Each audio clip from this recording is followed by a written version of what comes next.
বলেছিলেন, তুই আজীবন কঠোর পরিশ্রম করবি।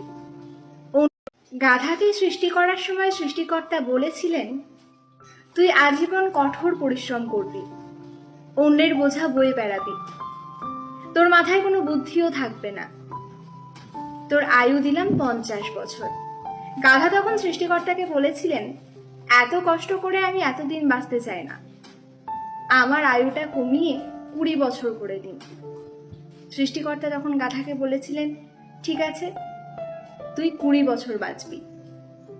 এরপর কুকুরকে সৃষ্টি করার সময় সৃষ্টিকর্তা বলেছিলেন, তুই হবে মানুষের সবচেয়ে বিশ্বস্ত বন্ধু, কিন্তু মানুষেরই উচ্ছিষ্ট খেয়ে তোকে বেঁচে থাকতে হবে, তোর আয়ু দিলাম 30 বছর।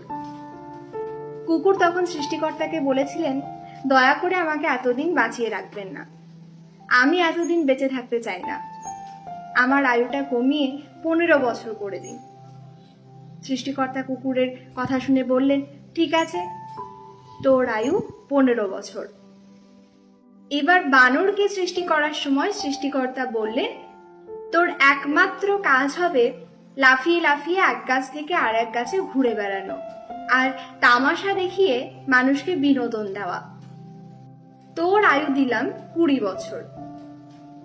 বানর তখন সৃষ্টিকর্তাকে বললেন, এরকম ভাবে আমাকে এত বছর বাঁচিয়ে রাখবেন না, আমি এত বছর বেঁচে থেকে কি করব, আমার আয়ু কমিয়ে আপনি 10 বছর করে দিন।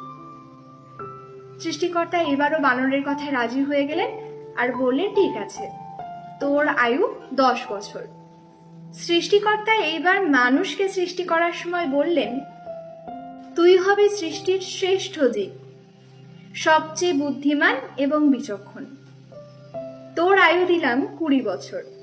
মানুষ তো খুব খুশি, কিন্তু সে ভাবলো এই মহৎ জীবন নিয়ে তাকে মাত্র 20 বছর বেঁচে থাকতে হবে। তাই সে সৃষ্টিকর্তার কাছে গিয়ে হাত জোর করে মিনতি করলো, তাকে যেন সে আরো কিছুদিন বাঁচিয়ে রাখে, সে আরো কিছুদিন বেঁচে থাকতে চায়। সে তখন সৃষ্টিকর্তাকে বলল যে গাধার ফেরত দেওয়া 30 বছর, কুকুরের 15 বছর আর বানরের 10 বছর যেন তাকেই দিয়ে দেওয়া হয়।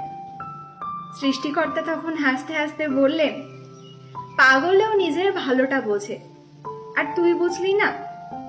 ঠিক আছে, যা, তাই দিলাম। তারপর থেকেই মানুষ সুন্দরভাবে বেঁচে থাকে 20 বছর। পরের 30 বছর গাধার মতো সংসারের বোঝা টানে, তারপরের 15 বছর ছেলে মেয়ে যা দেয় কুকুরের মতো তাই খেয়ে পড়ে বেঁচে থাকে। তারপরের 10 বছর ঠিক বানরের মতো আজ এক ছেলের বাসায় তো কাল আর এক ছেলের বাসায় ঘুরে বেড়ায়, আর নাতি নাতনিদের বিনোদন দেওয়াই হয় তার প্রধান দায়িত্ব।